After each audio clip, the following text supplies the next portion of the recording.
A well-known activist in Oklahoma City charged with embezzling money meant for Black Lives Matter OKC. Reverend T. Sharia Moore Dickerson is charged federally with wire fraud and money laundering. KOCO's Olivia Hickey on this breaking news for us right now. She joins us live in the newsroom. What are you learning, Olivia?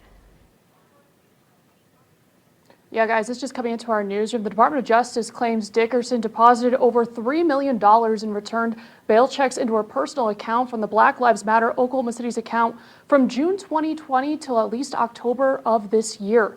Some notable expenses the funds covered include recreational travel to Jamaica and the Dominican Republic for herself and associates, at least $50,000 in food and grocery deliveries for herself and her kids, tens of thousands of dollars spent in retail shopping, a personal vehicle registered in her name, 6 properties in her name or in the name of Equity International LLC, an entity only she has control over.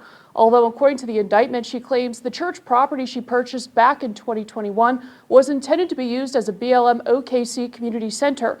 The property was placed in her own name. Now, back in 2020, the organization raised money to support its social justice mission from online donors and national bail funds. Over $5 million was raised, some through grants with national bail funds. The indictment says the money from the grants was supposed to assist people arrested in connection to protests for racial justice following George Floyd's death. The indictment also alleges Dickerson used interstate wire communications to submit 2 false annual reports to the Alliance for Global Justice on behalf of BLM OKC. She reported the funds were only used for tax-exempt purposes. The DOJ says she did disclose the funds went toward personal benefit. She faces up to 20 years in prison and up to $250,000 for each count of wire fraud. Now, within the last hour, Dickerson did post to her personal Facebook page on a Facebook Live saying she's been advised by her attorney not to comment. We did reach out to her personally as well this afternoon. We have yet to hear back. Can now be the time we leave this organization and all the sub-organizations and all the neat little catchphrases in 2025? Can we go into 2026 and not have to deal with a bunch of people trying to pretend that they care about Black lives, but in reality, they only care if your Black life was squeaky clean on social media and never said anything disrespectful to any group of people here, and that you were taken out by a white person, preferably a white cop? But you know, sometimes those white women get in there with their little jabs. And can we actually step into a conversation that prioritizes Black life, not just when it's convenient, but all across the board when taken unjustly? Can we do that? Because constantly, every few months, seeing another organization or another subchapter or another sub-organization have a leader who spent all this time trying to praise everybody, but is pocketing all the money is just fucking embarrassing. I understand the need to want to say that you want to protect insert group here. I get the need to sit there and boast about how you've done great positive work, but that should be all the time, because last I checked, this is supposed to be for the community. This is supposed to be for the people. You're supposed to be leading these organizations so that you could have all these great things for the people. But instead, we got millions of dollars spread across all these great donations where you've picked up select dead bodies, danced on them, and said, please give us money because that money will help us with this. You've instead taken it and lavished your lives. You've bought homes, you've bought luxury items, and it's all been to the benefit and the satisfaction of you and the ilk that shares your blood, but it hasn't benefited the community. And that is my core issue. It's that when we sit here and we talk about the good and the bad and the unjust and the justified and the evil and the white supremacy and the 400 years and a donkey and a slave and all this extra shit, when you use all of that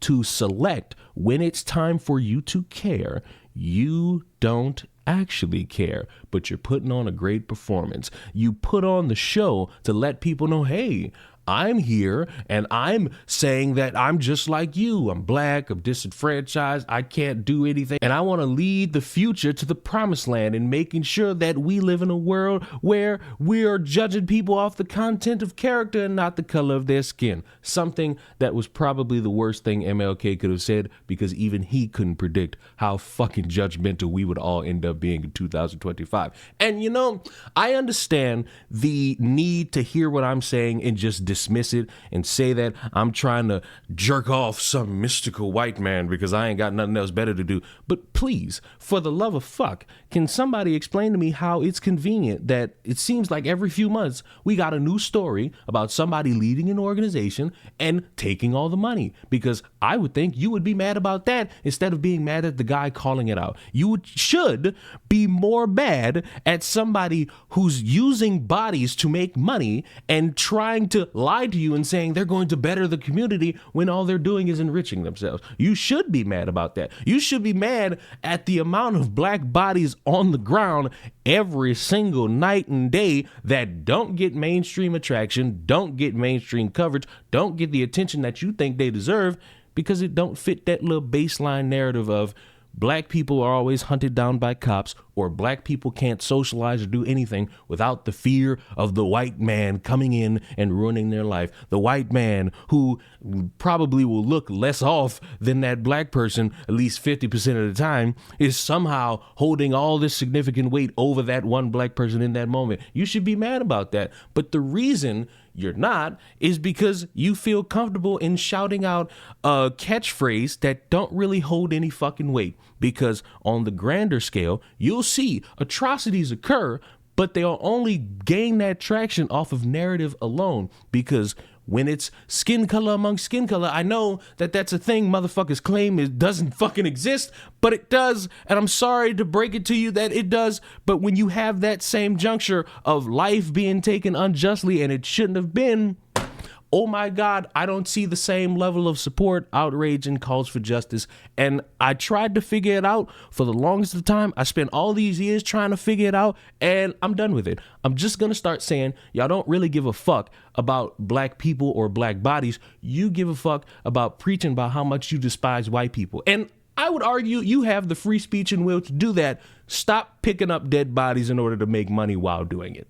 Earlier, I said, can we possibly leave this in 2025? And the unfortunate reality is it's not going to be left in 2025. It's going into 2026 because no matter what, there will still be people out there that will try their hardest to dance around the subject matter of, hey, where have we been this whole time? Because we've had all these controversies. We've had all these people misappropriating the funds towards these organizations and how they're supposed to be going to all of these people, but instead it goes to us. And there's going to be a story that goes viral, that gets worldwide attention of a white guy, probably a white cop, killing a black woman or a black man, and it's going to be all of these people who conveniently want everybody to march, who want everybody to protest, who want everybody to make sure that it's known that they all care about black lives and black lives mattering. And at that point, I'm just going to have one question that I hope they don't have an answer to because it'll prove my point. Where the fuck were any of these people for Trey Reed, Caleb Wilson, or anyone else who didn't die at the hands of the fictitious white guy? And why is it none of you motherfuckers actually came through to shut down all these baseless fucking rumors that are still unconfirmed around people who just so happen to be black that took their own lives? I know you don't have an answer, so I'm gonna have a satisfied dick look on my face, making sure that I let you know that BLM ain't nothing but a fucking scam. Subscribe to the channel. See y'all in the next one. Mwah. Bye-bye.